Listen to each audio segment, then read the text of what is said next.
Good afternoon, ladies and gentlemen. Yes, so indeed today I'll be talking about recent studies in magnetic resonance on magnetic resonance spectroscopy and imaging, studies of the brain in patients with diabetes. Now these studies show alterations of brain structure, brain function, and brain metabolism in diabetes. I will talk about how these alterations may be related to emotional and cognitive disorders. Supposing that most of you recognize in the upper right corner the brain, the object in the upper left-hand corner is a molecule of glucose, and of course glucose is important in diabetes. Diabetes mellitus is a disorder that occurs when the body fails to use ingested glucose to convert it to energy. Its main characteristic, therefore, is that you have high blood glucose. Mellitus, in fact, in Latin means sweet, and in the 17th century, basically the diagnosis of diabetes is made by tasting urine, and the urine was, in fact, sweet due to excess glucose and therefore also in the urine.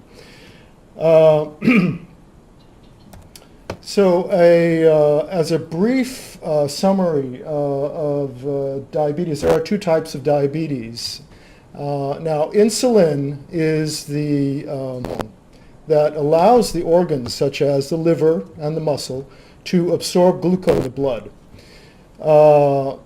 In type 1 diabetes, so the insulin is produced by the pancreas, yet in type 1 diabetes, the failure to produce insulin by the pancreas. And therefore, without insulin, basically the muscles cannot absorb the glucose and use it for its energetic purposes. Glucose is, of course, one of the energetic substrates, in particular of the brain and other organ of the body.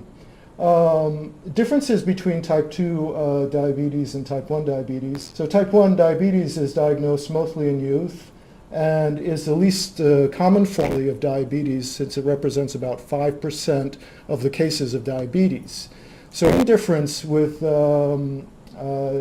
type 2 diabetes is, in fact, type 2 diabetes occurs mostly in the elderly, but is due to develops because the body develops a resistance to insulin. So there's an insulin resistance, which is why it is mostly diagnosed in the elderly. It is also the most common form of diabetes, representing about 95%. So this distinction, of course, is going to be important for the physiological mechanisms, and in particular, how the insulin production, so insulin resistance, lack of insulin resistance. In diabetes, you do not have insulin resistance, but in type 1 diabetes, the patients are basically dependent on the external use of insulin to use glucose in their bodies. So, as I was mentioning, about over 300 years ago, Thomas Willis, who is the British physician who actually coined the term mellitus, was the first to observe that there was a relationship between diabetes and depression. He suggested that diabetes was a result of a long sadness or sorrow. Indeed, we know that in type 2 diabetes, the onset of depression often precedes the onset of diabetes, suggesting a relationship in this direction. Use a pointer.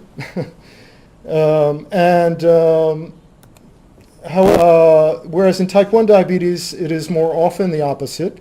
The onset of type diabetes often precedes the onset of depression.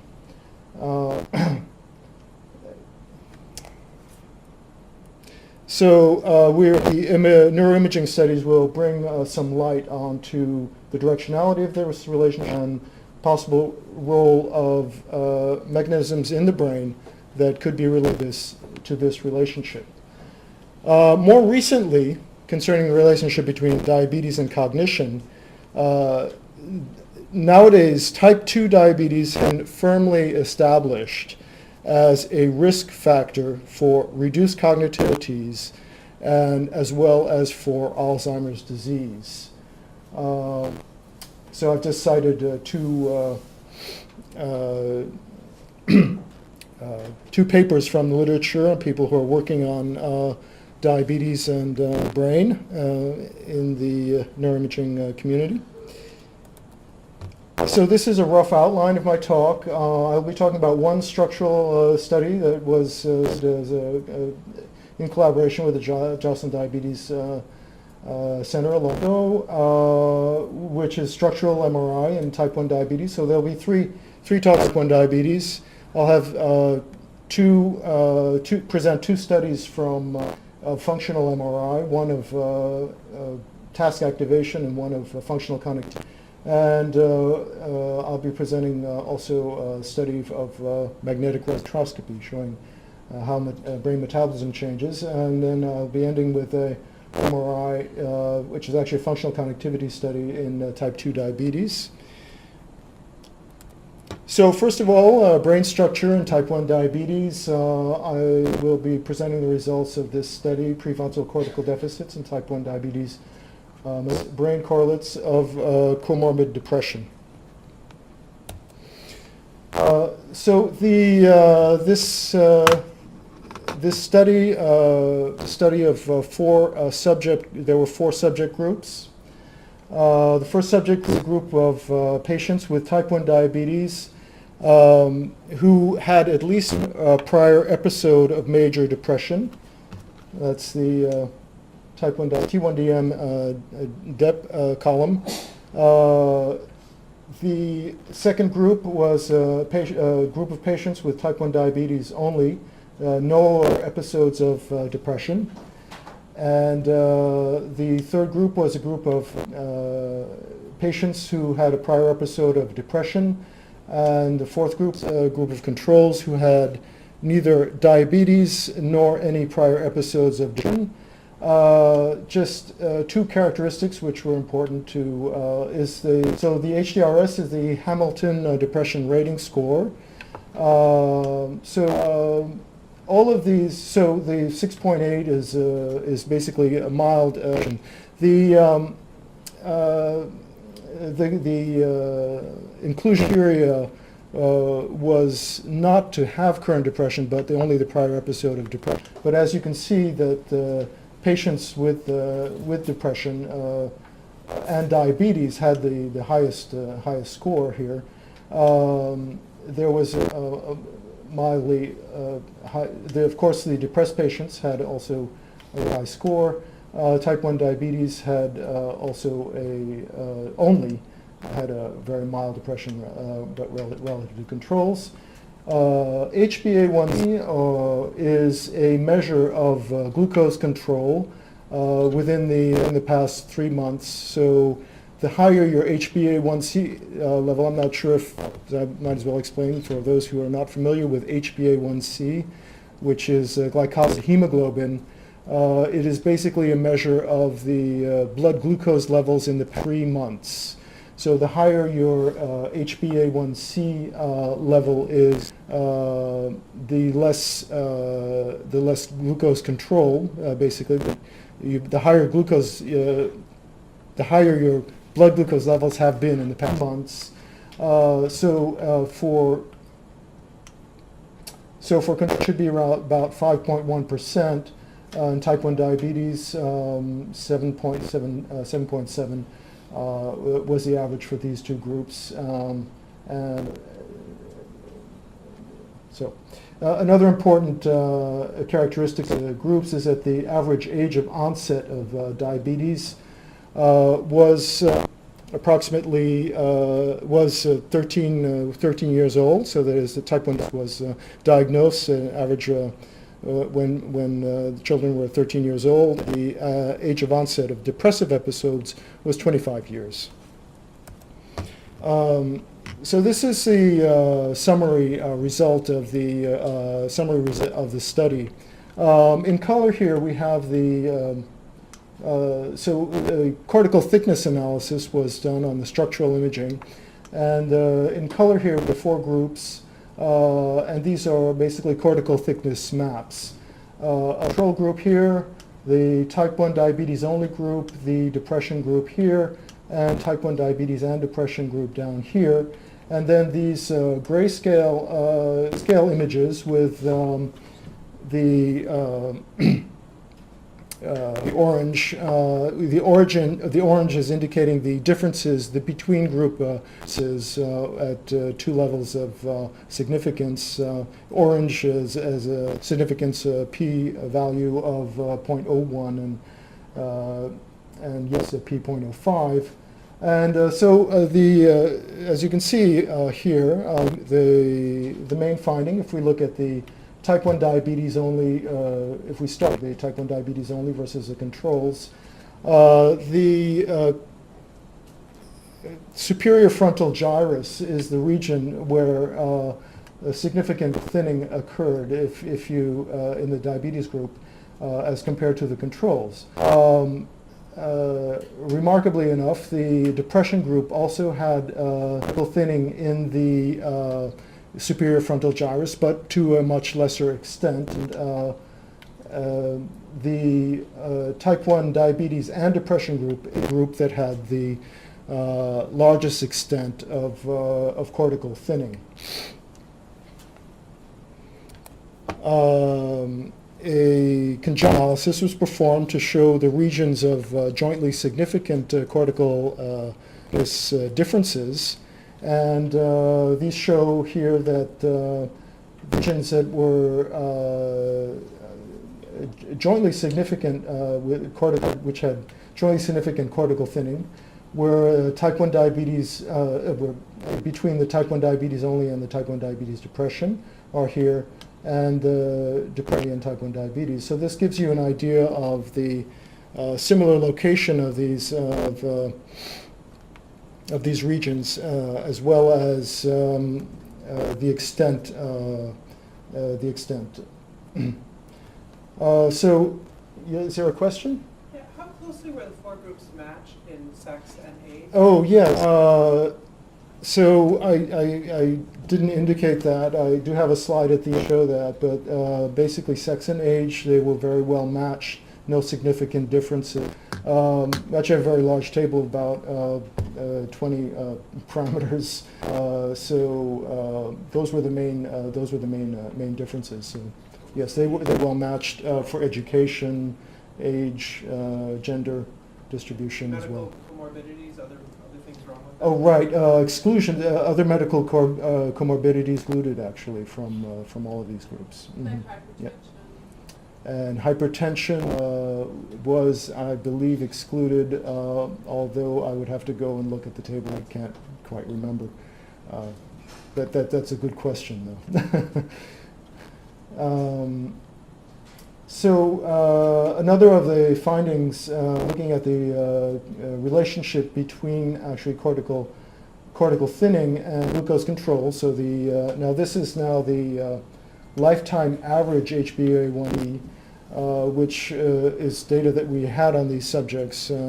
Basically, it's over the lifetime of because these subjects are being followed basically at the Diabetes Center for a long time. So we have this data to actually go and average their lifetime HbA, which gives an idea of over their lifetime how well they're able to control those levels, meaning how well they are able to actually bring their glucose levels to normal levels. So the interesting finding here is that in the diabetes and depression group, there was a stronger correlation with the with glucose control, so that cortical thinning was associated with poor glucose control in this group, much more than in the type 1 diabetes only group. So what do we get out of this study? What insights do we get? So first of all, the study shows evidence of prefrontal cortical deficits as brain correlates of comorbid depression and type 1 diabetes. The prefrontal gyrus has been shown in other studies to be implicated in depression, and this is important. It shows that there's therefore a potential role of the superior prefrontal cortex in the development of depression in subjects with type 1 diabetes. Hyperglycemia associated with the prefrontal cortex deficits. And others, actually here, this point here, I'll be talking about the meta studies, which actually, in combination with this study, suggest that progressive type 1 diabetes-induced neurotoxic chain regions, we can suppose that the cortical thinning is maybe due to some neural process, is linked to mood regulation, may contribute to the secondary depression in patients with type 1 diabetes, and and as we saw in the depression group only, they were thinning in the same areas. Therefore, in patients with type 1 diabetes who also have depression, the comorbid depression may also contribute to the exacerbation of the prefrontal cortical deficits, further undermining metabolic stability via increased, for example, HPA axis activity. And if you remember that slide, the largest extent of prefrontal cortical deficits was with type 1 diabetes and depression, suggesting that there's actually effect in this region. So I will move on to the next study of brain function, so this is a study which was brain activation during a working task. This was an fMRI study showing that it was altered in patients with type 1 diabetes during hypoglycemia. So just to get a background also for those who are not familiar with diabetes, or type 1 diabetes, I mentioned earlier, type 1 diabetes patients on external insulin for survival, and basically when you give insulin, if it's not well regulated, it can also bring episodes of hypoglycemia. That is, if you put a little bit too much insulin, blood sugar can go down. So mild hypoglycemic episodes are very important in type 1 diabetes, and so we were interested in seeing what happens to the brain during glycemia. So in order to do this, this is our experimental paradigm. So during this whole period here, we had the subjects in the magnet. The experimental protocol has 4 periods. This is basically the blood glucose level. So during the baseline period, they came in. We did the structural scans while their blood glucose was at their baseline level. So for subjects with type 1 diabetes, it would be a little bit higher than 90 degrees, which is the level for healthy controls. Healthy controls would arrive at about this around this region, and you'll be able to show. I'll show you some on that in the following slides. By constant infusion of insulin and glucose using a feedback algorithm, one can actually, it's called a glucose clamp, insulin glucose. You can clamp the glucose, blood glucose levels at a given level. So they had a euglycemic period where blood glucose levels were maintained at euglycemia, followed by a period of progressive descent to hypoglycemia. and then 50 milligrams per deciliter, this is considered as a mild hypoglycemia. So during this time, we did 2 functional MRI runs using the memory task, which was a Sternberg task, type task, where subjects where they're shown a series of digits, 6 digits. There's a waiting period, and then they're shown another target digit, and they are asked to respond with a button press as to whether the target digit was in the series of digits seen previously. So this makes working memory. That was a working memory task that we used. It was a block design, and so that's the protocol. So the next slide shows the sort of summarizes the results. The red to yellow regions are the brain fMRI bold activations, comparing the working memory task actually to a control task. And the blue regions here are actually deactivations, where we compare the working memory task bold level to the resting state level in this paradigm. So what does this show? Basically, at euglycemia, there were no real significant differences between controls and type 1 diabetes.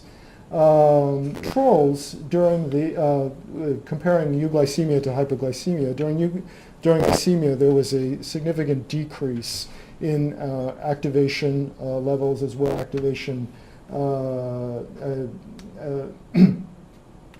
extended activation, and deactivation was also somewhat diminished. Whereas for the type 1 diabetes subjects, actually, if you look at the numbers, the activation remains significantly higher during hypoglycemia, and on the other hand, deactivation is practically suppressed. Oh, by the way, this nicely shows a region which a lot of you are familiar with, which is the default mode network, which is known to deactivate during tasks.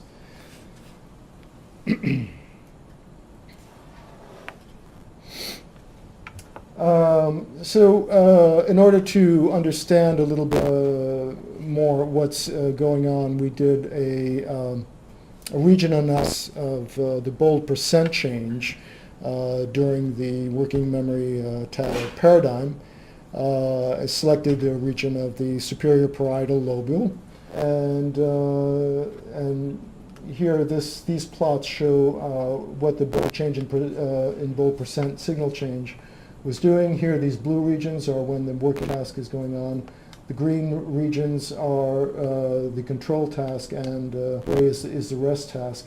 And as we see, as I mentioned earlier, there was basically no differences in bold percent signal during euglycemia between the two groups. Dotted lines here are type 1 diabetes patients. The solid lines are controls. And now looking at the hypoglycemic period, we see that there was a significant decrease in controls here of the percent bold activation, whereas type 1 diabetic subjects maintained a higher level of bold activation.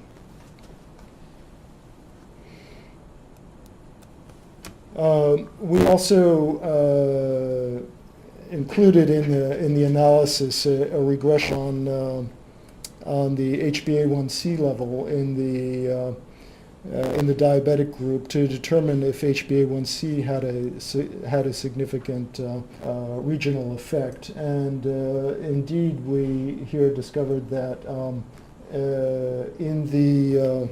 this is a region which is the right paraample gyrus, and including also the amygdala, the bold activation in this region was negatively correlated with H1C during the hypoglycemic period. The right parahippocampal gyrus and amygdala are two areas that have been reported to act in memory disordered populations as a form of compensatory recruitment, which is for the interpretation of these results.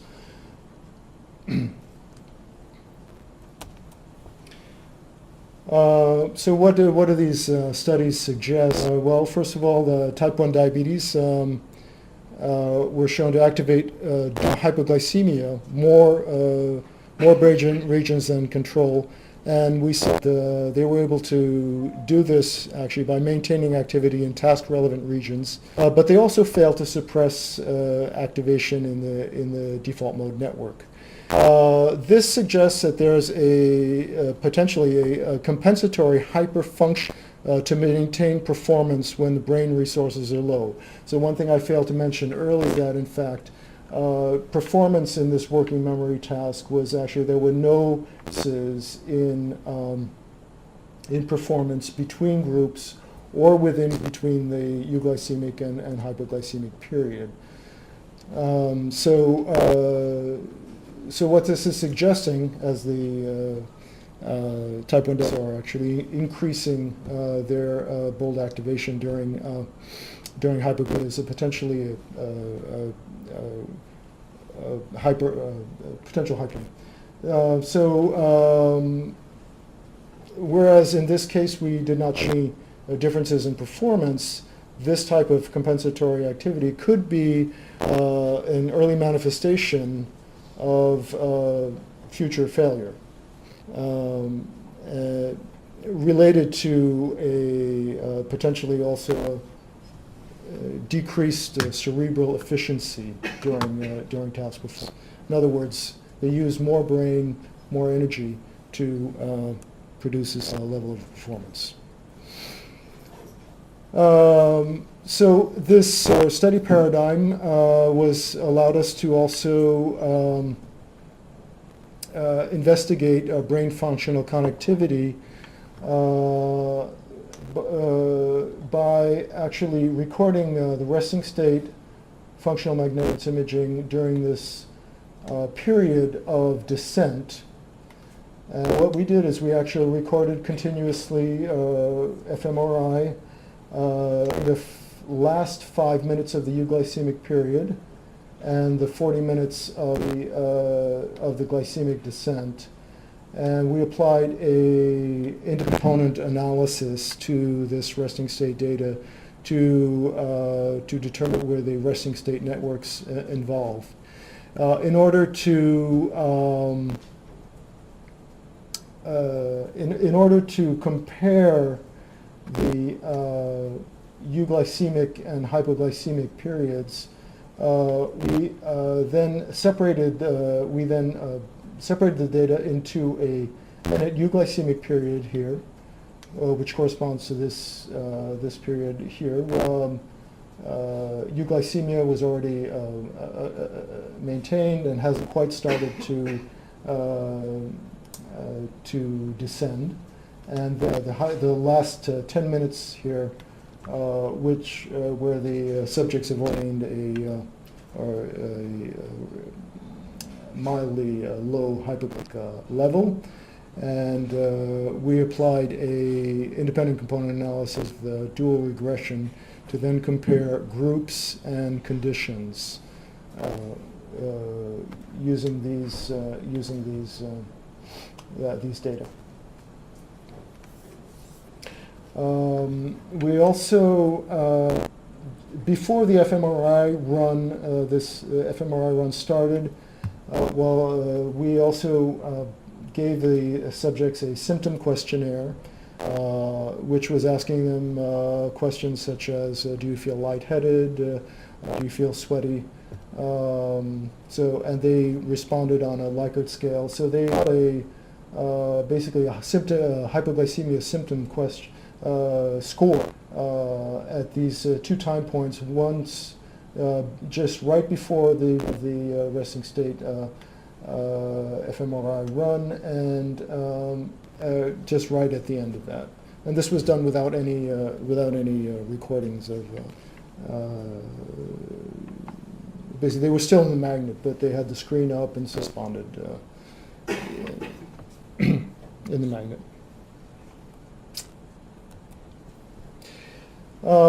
So the independent component analysis, we applied the time series data was broken down into 30 components. Some of those components correspond to resting state networks, which are well defined, which are now consistently found in the literature. I'm sure a lot of you are familiar with. Here, among the 30 components are also artifacts. We compared these components with data that we already had, as well as comparing them with the literature, and selected 6 which appeared to be of particular interest to the insulin resistance in the literature, and which so here basically this is showing the 6 networks that were investigated to compare to groups and conditions. These are the results in this study. We've and I will basically go through this all. But at ischemia, there was one of the networks here, in which type 1 diabetes had higher functional connectivity than controls during euglycemia. 2 of the networks showed decreases in functional connectivity in the control group only, going from euglycemia to hypoglycemia. In the control group only as well, 2 of the networks showed increases in functional connectivity in these networks, and in the end, the type 1 diabetes group only showed increases in this network here. So I'll just go through that again.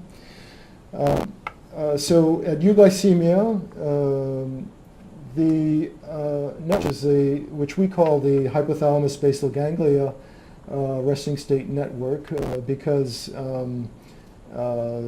it contains of the hypothalamus, which is in this region, areas of the insula, and in the basal ganglia we have essentially the putamen here. And so these regions, other students which you're seeing. And at euglycemia, subjects had increased functional connectivity here. In the left basal ganglia, this is a region including the putamen and pallidum, left putamen and pallidum of this. So I'm going to go through all of the results again. So these 2 networks which show decreased connectivity was cerebellum basal ganglia and a temporal pole network. These 2 have been derived in the literature in other studies. So we saw increases in the right anterior insula. These are decreases during hypoglycemia, and in the temporal lobe. Now, we further investigated what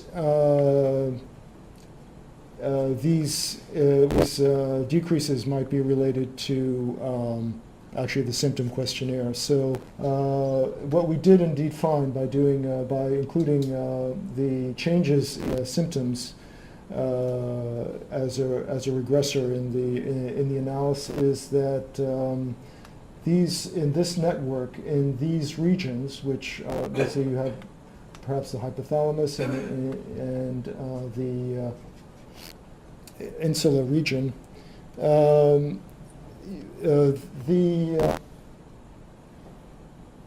actually this the right insular region, we have the change in hypoglycemic symptom score was negatively correlated with the change in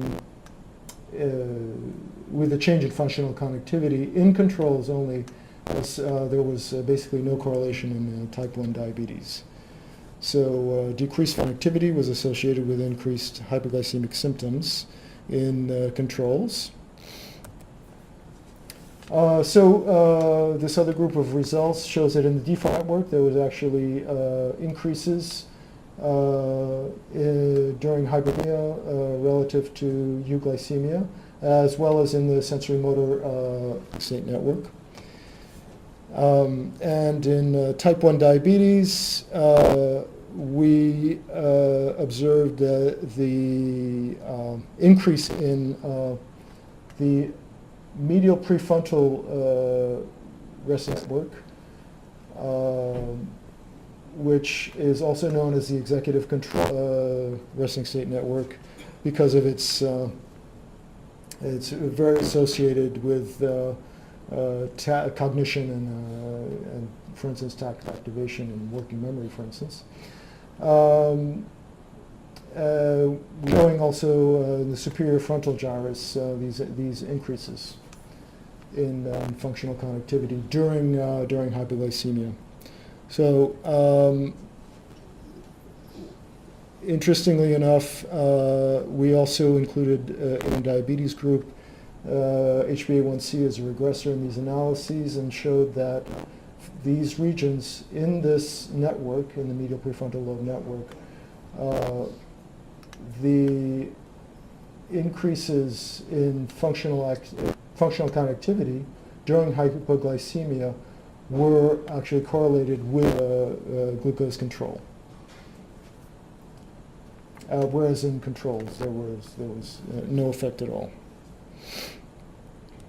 What does this all mean? Well, of course we don't know, but what we try to, so this is what the study suggests. First thing I'll mention is that although we compared our resting state networks from our ICE analysis to networks in the literature, we did one that we selected, which was the first one I showed you, which was the hypothalamus ganglion network, which we were unable to find in other studies of the literature, but it was a particular interest of us because of the hypothalamus and hypothalamus's role in counter-regulatory neurohormones during hypoglycemia. So this network, which we identified by ICA, also had components which we had previously identified also in a seed-based study. So it was actually previously identified by us, but the ICA analysis allowed us to actually encompass more regions, and this is potentially a network which becomes connected actually specific to during hypoglycemic descent, and we saw that in fact that there were differences between type 1 diabetes and controls in this study. Yes, in fact, so type 1 diabetes have a higher hypothalamic basal ganglia functional connectivity than controls, and that could be due to familiarity with mild hypoglycemic episodes, as I was mentioning before. Patients with type 1 diabetes do, in the course of their lifetime, of mild hypoglycemic episodes, which could then, through a type of learning process, create higher functional connectivity in this network. The decreased functional connectivity in the basal ganglia and insula-related resting state networks, as we showed, could be related to awareness of hypoglycemia symptoms and control. So there, we may have found here a mechanism, neural correlate at least, of decreasing functional connectivity in these networks as a behavioral trait for release for becoming aware of these symptoms. And these were mostly neuroglycopenic symptoms, which were more strongly correlated, which are sensations, for example, of confusion and lightheadedness. The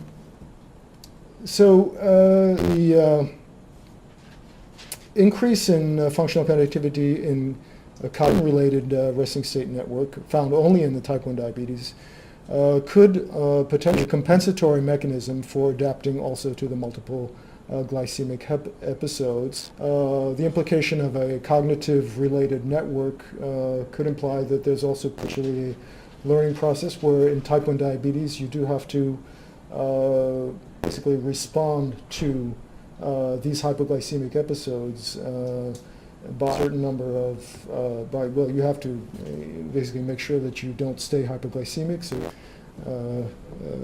whatever behavior is involved in getting food would, so this may explain why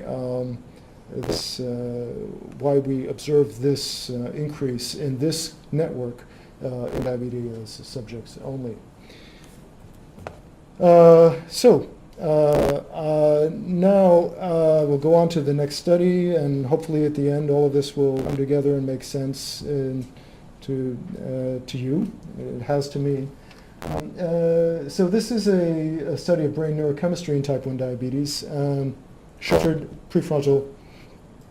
So glutamate, glutamine, and GABA is basically GLX, and this is what so this is a study that was actually done 1.5 T, and at 1.5 T you cannot distinguish these three metabolites. That's why they're grouped here together, but it does show that it's been in type 1 diabetes subjects and their relationship to low cognitive performance and depressive symptoms. So this is the study. We have type 1 diabetes, healthy controls, and the voxel for spectroscopy was selected in the anterior cingulate cortex, left anterior cingulate cortex, and these are the spectra that you obtain. This is the GLX region. You have type 1 diabetes and healthy control.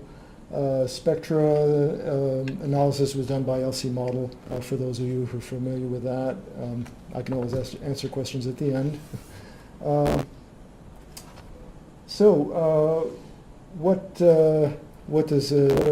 were the results of this study? Well, we showed that brain glucose levels as well as GLX levels were elevated in type 1 diabetes. This is the whole subject type 1 diabetes population, which is then set into poor glycemic control and good glycemic control, which is a cutoff point of about 7, HbA1c of 7%, fewer 5% is healthy, so above 7% is poor glycemic control. Normals, and you see that there so there's a relationship here with glycemic control for glucose, which you would expect since as these subjects have high blood glucose and brain glucose is also elevated. And what was more interesting is that we saw that the GLX levels were also same type of relationship here relative to metabolic control, also elevated in the type 1 diabetes subjects. All subjects had a battery additive cognitive tests were also evaluated for emotion. So the results on the cognitive tests are here is that higher brain GLX was associated with cognitive performance overall in type 1 diabetes only. I was mentioning that they also had the Hamilton Depression Score, and this is a result for in GLX for relative to that is that brain GLX was highest in mildly depressed type 1 diabetes subjects. So at this point, I'd like to go on to giving perhaps a model of explaining what could be going in the brain in type 1 diabetes. And this is just now a general model. So glucose is the brain's fuel, and for producing energy. I'm sure actually you may be familiar with this. So glucose goes from the bloodstream into the brain via blood-brain barrier and is converted to energy. That's well known. It is the brain's main fuel, but it is also the precursor to many amino acids, and in particular the precursor to glutamate. And this has been shown by many carbon-13 magnetic resonance studies.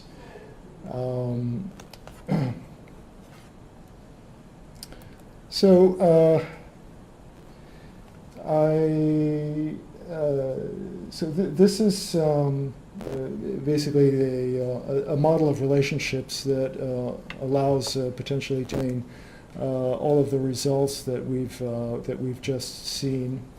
And I'll just step you through it. In type 1 diabetes, there are acute and persistent hyperglycemia, occasionally severe glycemic episodes. The relationships that I just showed previously, glutamate is the main excitatory neurotransmitter in the brain. And the acute and persistent hyperglycemia, therefore, can result, as we've shown by type 1 diabetes, by the magnetic resonance spectroscopy study, result in brain glutamate, which at a cellular level could result in hyperexcitability. Glutamate plays a very important role in in synaptic plasticity, and as well as an excess glutamate activity can lead to what's called ototoxicity when there's glutamate in the brain and excessive excitation, basically that results in too much calcium release, which can then kill the neurons. So the result of this on the behavioral level is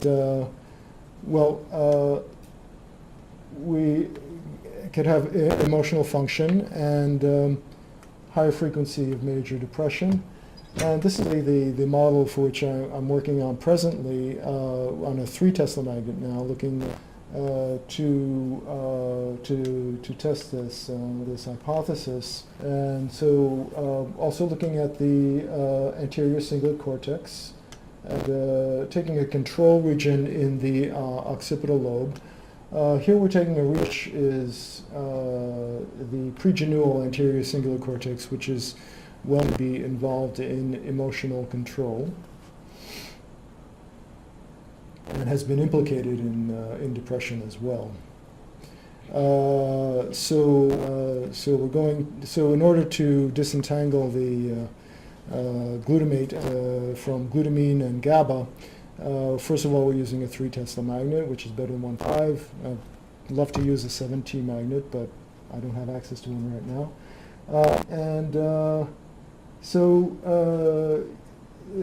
We're using presently selective editing of glutamate using a 2D J-resolved sequence which basically involves incrementing the TE, the go time in the press sequence, and also using TE averaging.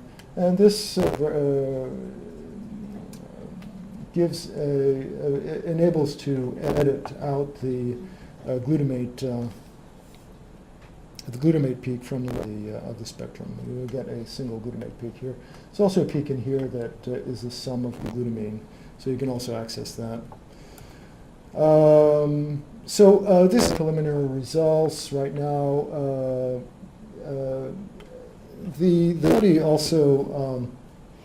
study also involves 4 groups. That is, patients with type 1 diabetes, previous episode of depression, and current depression. As the running hypothesis is, in fact, that increased levels of glutamate actually are responsible for the symptoms at the time of the of acquisition.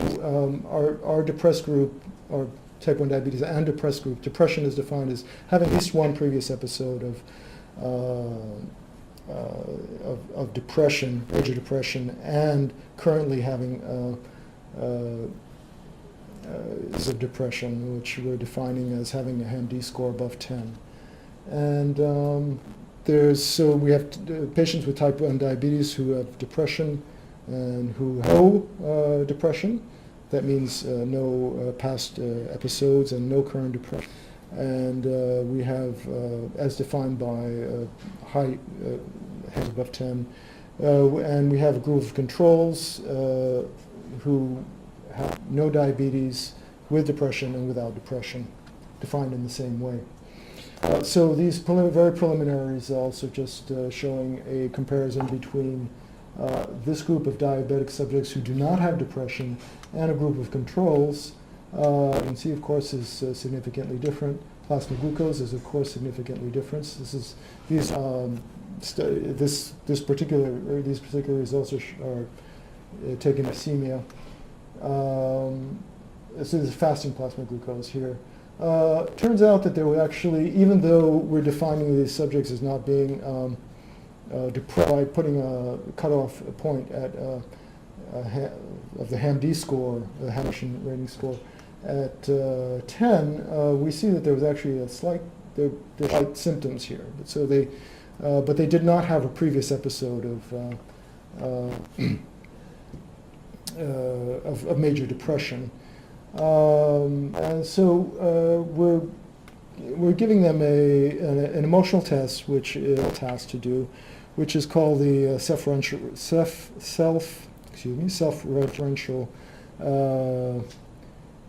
SRET, self-referential emotional test. And where subjects are shown words that have negative and positive valence, and they're shown these series of words.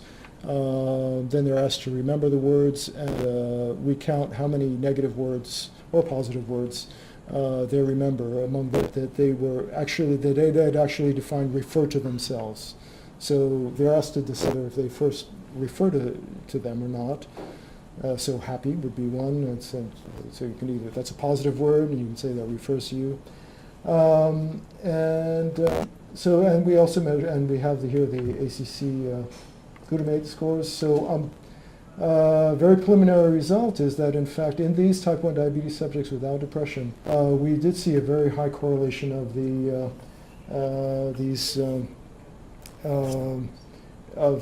glutamate levels in the anterior cingulate cortex with the percentage recall of negative words, and and there was no correlation in the control subjects. So this shows that these MR measurements can potentially give once again preclinical could be showing modifications before actual clinical signs or symptoms. So last study, since I promised, also looking at type 2 diabetes. is a study of brain function type 2 diabetes showing that resting state brain functional connectivity is altered in type 2 diabetes. Okay. Just moving faster because I'm coming towards the end of the talk is the main results. This is the group of diabetic. We looked at functional connectivity using a seed-based analysis, placing the seed in the posterior cingulate cortex, and therefore these are regions of the default mode network which are appearing. This is the functional connectivity in the diabetic group, patients with type 2 diabetes, and this is the functional connectivity in the control group, and this is the difference between the functional connectivity. So as you remember, we measured actually insulin resistance in these type 2 diabetes using the HOMA-IR, which is a measure of insulin resistance, and that in the and these are only five subjects which were not on. So some type 2 diabetic subjects also have insulin treatment, but we didn't want to. We wanted to avoid the confound of insulin, and therefore these are subjects who are not on insulin treatment. We saw that